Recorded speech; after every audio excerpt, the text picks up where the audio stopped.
another day, another dollar, another day in the shop, Saturday.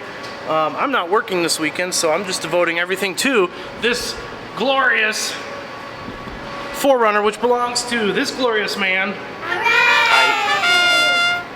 That's my brother. That's Daniel. Anyway, so we already did a new ball joint up here, and we have found that this upper A-arm, the bushings are shot. So what we got to do is we need to put a, well, now I got focus problems. Anyway, there needs to be a bushing. We need to make a bushing to go in there to take some of the slop out because the local parts store, I guess, doesn't have one or something. Whatever. Anyway, we're gonna do a sloppy field fix. To make it happen, I got regular old washers. Anyway, I got regular washers that need to slide over that bushing, but they're too small, so we use our handy dandy Milwaukee die grinder with a carbide. Don't try this at home. All right, we're gonna see if Hopper can get 150 foot-pounds of torque on this. So, you'll notice here, I've got a torque wrench, and this is not something I normally do, but we're gonna go ahead and do this the right way, maybe.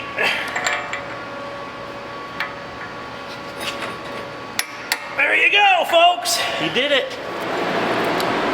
Anyway, so I showed him how to do the other side. Well, I didn't necessarily show him because he knows how, but I gave him some direction. Now he's doing this side. In the meantime, I got this sweet table here for free. My boy Dave Dermo hooked me up with that, and I had this piece of 4x4 11 gauge steel right here, and I thought to myself, gee whiz, Hopper, you could have a pretty sweet little grinding slash welding slash whatever table. So I got the old shopping cart of happiness,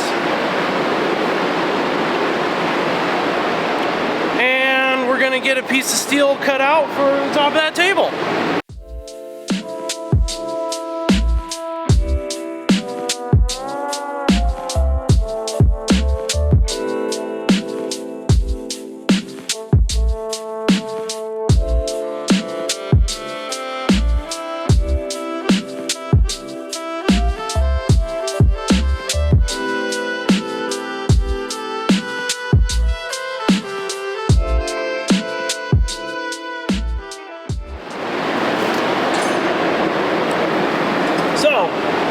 My brother thinks this is salvageable. Not too bad.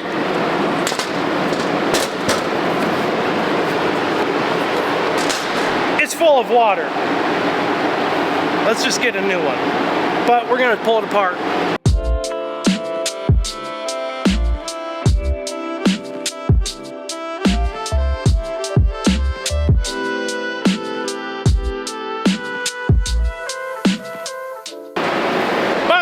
That's a sweet table, isn't it? A little rust on there, but that'll buff out. Well, I think he's gonna try and salvage it. Bad idea.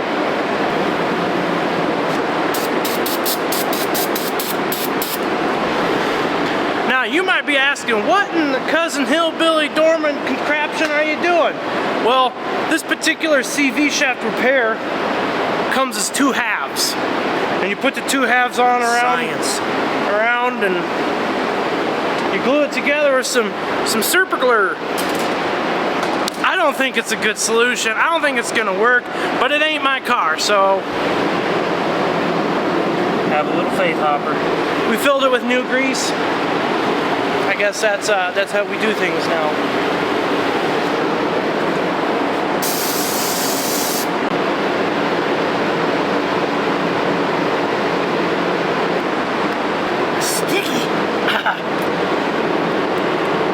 Well, I better put this down. I think he needs help. Alright, so here's what happened. No good things.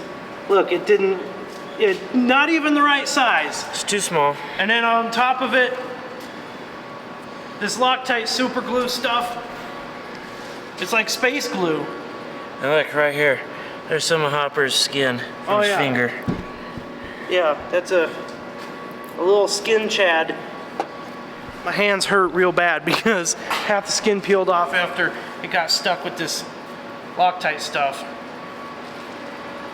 Anyway, don't use that kit because it's garbage. What? What happened? A cool science experiment. That's right, folks. Decided to do the Christian thing and buy a whole brand new one. A little bit of Loctite. This boot came right together. Good stuff. Oh, Look at that. My gosh. We're gonna stick this sucker in there and call it good to go. We got the front end done. Now we're going to relocate. We're gonna put this here and this over here. Basically, we're relocating the track bar. Now, question for you in the comments. Is this bar that goes from here to here, they have them in the front too, on solid axle vehicles, is that a Panhard bar or a track bar? Myself, yours truly, I call it a track bar. This the guy one is holding a the Panhard camera bar. calls it a Panhard bar. And the reason is, this helps you track straight. It doesn't, oh, I'm not panharding correctly. It doesn't work, so I don't know what that's all about. Anyway, tell me in the comments, is it a track bar or a Panhard bar? I have faith that all of you will say, oh, indubiously, it is a track bar, because that's what it is. Anyway, let's get to burning.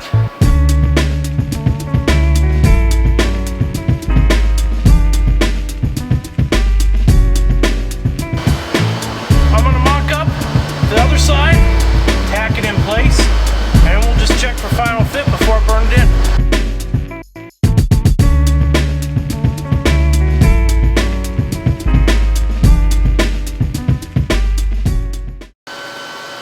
Very nice.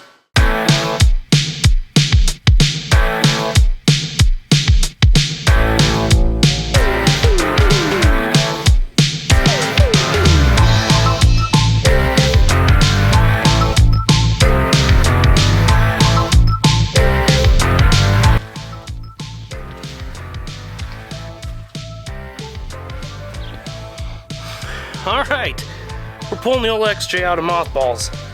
We'll see if it charged. Every winter, I tell myself, I'm gonna take my battery out and put it inside. Whoa! And every winter, I forget. And every winter, it freezes.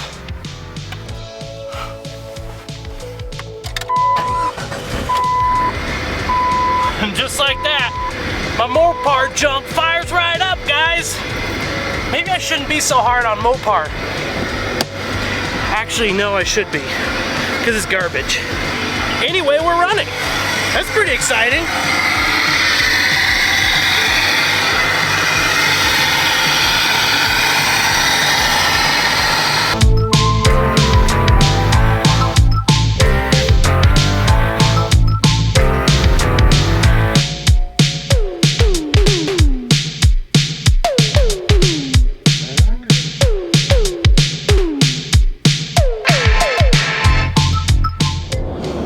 Kind of forgot what kind of garbage she is. But as much as she garbage, I love her for the most part. It's gonna be better someday. Good morning. Well, it's about 7 o'clock. It's before work, and I was gonna use a DeWalt tool, pull the battery off the charger, and completely dead. Nothing. And then you put it on the charger doesn't even recognize it.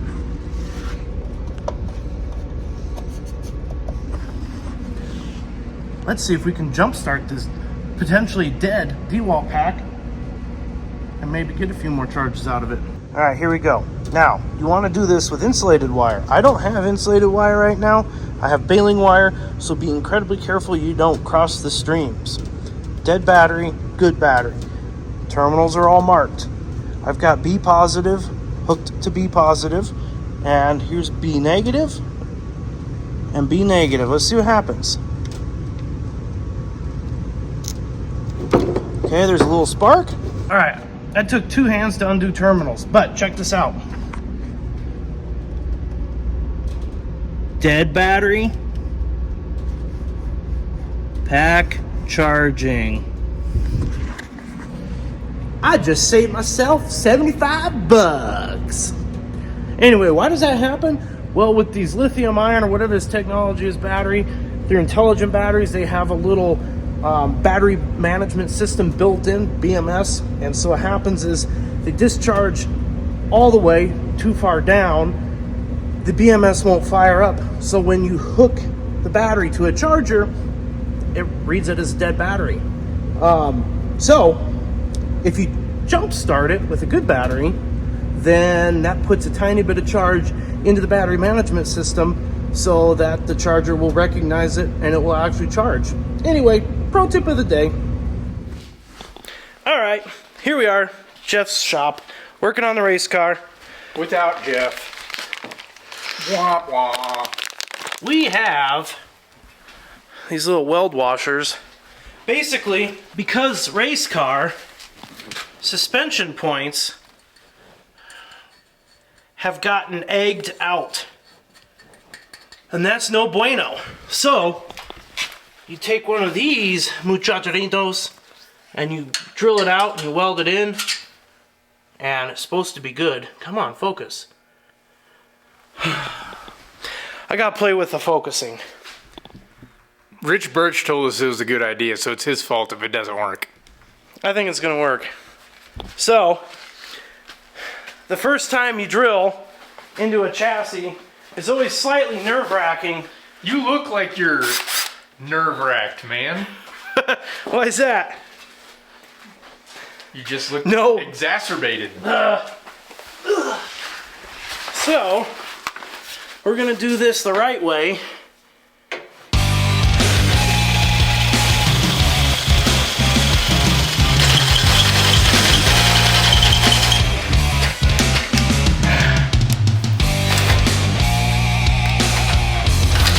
Yes! Get him! Get him!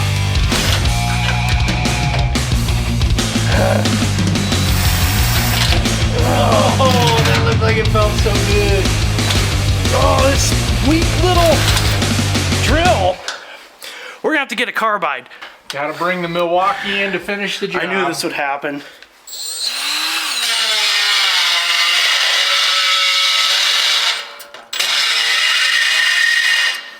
See, if you squint, you don't have to wear safety glasses. I like it. So I'm just gonna do this like 16 more times. Action. All right, so got these holes drilled out, so you can see, and then we'll take this weld washer, that goes right in there.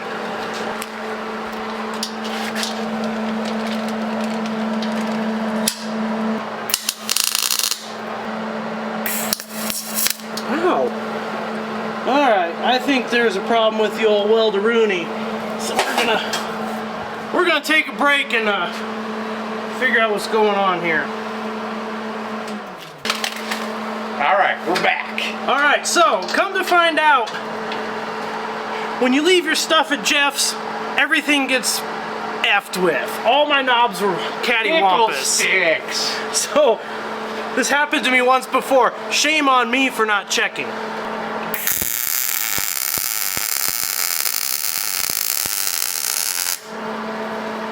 It actually works when it's set up right.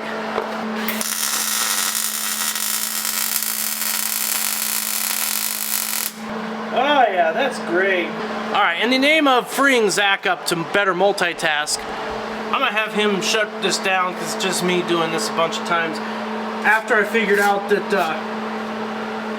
Aspen, maybe Taylor, was out here fiddling with my knobs. Anyway, hands off my welder. Maybe it was the mice. Maybe it was the mice. Mises. The Meeson. Anyway, I'm gonna keep going.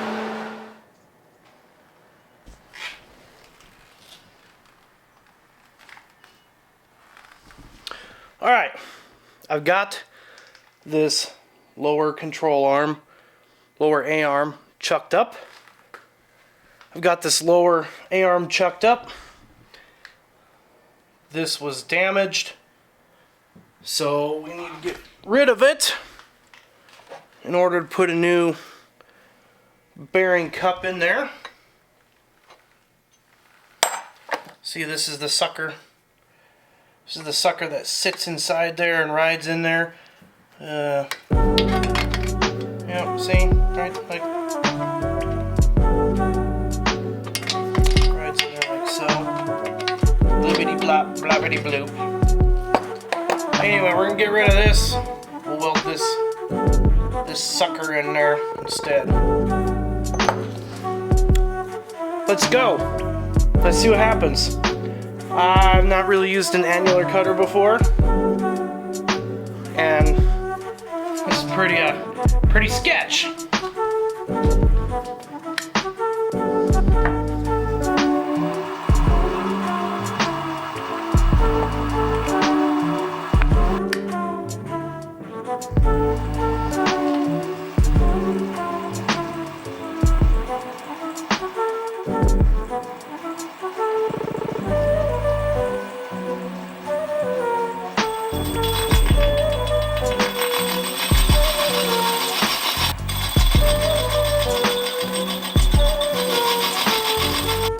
Well, I ran out of battery in the camera, and the annular cutter, it cut real nice until it didn't. But we got her done. Got it radiused out. We'll put the new bearing cup on there and weld it up. What I found is with the big old 2-inch annular cutter like that, my little baby, little machine shop mini mill just doesn't got the nuts to cut like it needs to. Like I said, it cut great until it didn't. So we made do. We figured it out and got her done, and now we're ready to weld her up. Wow!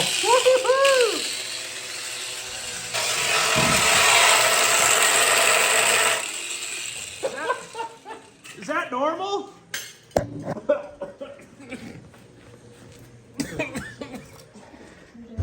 Let me see the camera. What could possibly go wrong? Yeah, let's open the door. Close that door and that door. Is the other one in better shape? Didn't they just live it out recently? Hey, let's check you out. What do you got? What is this, a peregrine falcon maybe? Here, get some pictures now. Pretty high. Flew down the chimney. All right, let's see if he'll take off.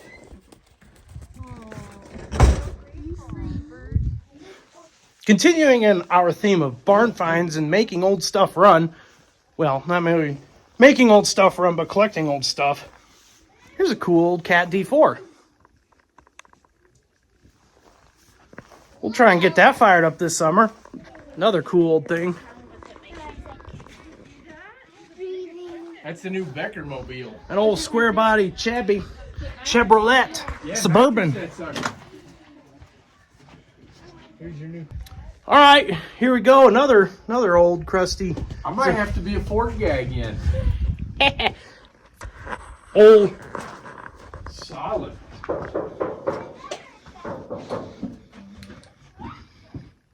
No rust. I love old stuff like this. Get old iron up like this up and running. Good stuff. It's also a New Holland square baler, but that's not what I'm into. Do this on all the car shows, man. Solid. Pretty solid. I mean, that's cool. Manure spreader. What do you think, Zach? Oh, it's full of gravel. Oh, yeah. 92. So what that tells us is she ain't been drove in 31 years. At least legally. The man can do the math in his head and on the fly. No Impressive. trinkets in the glove box. No engine parts in the bed. Let's go check out the 4020 once more. All right. This is, I think, the last item we're going to try to get rolling. The old 4020.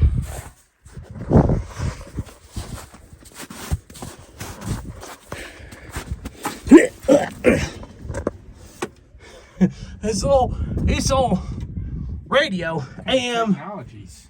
AM radio. Oh yeah. Memories. Memories. Memories, Zach. The good old days.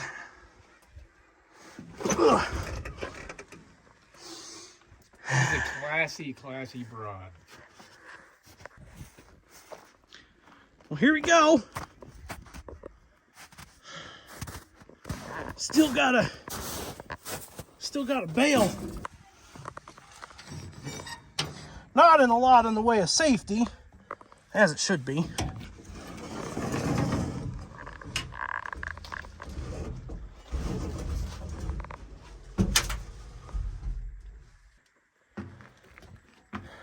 She's a cool one.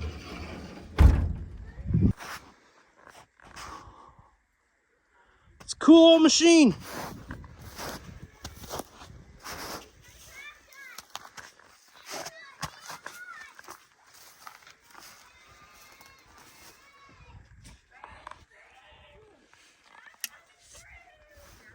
Yeah, looks like I got some work to do this summer. Alright, so here's the radiator. It was in the front, and now it's up there. Careful. Are you okay? There's stuff everywhere! We here at Dumpster Fire Off-Road like to do bad ideas poorly, or doing good ideas. Bad ideas done well. Yes, bad ideas done well. This is that. Anyway, so we're gonna finish mounting this up, and we're gonna call it a day. Cause, oh, I forgot to turn on my welder, please. Yay! We want to make sure that we're going to get maximum cooling with minimum issues.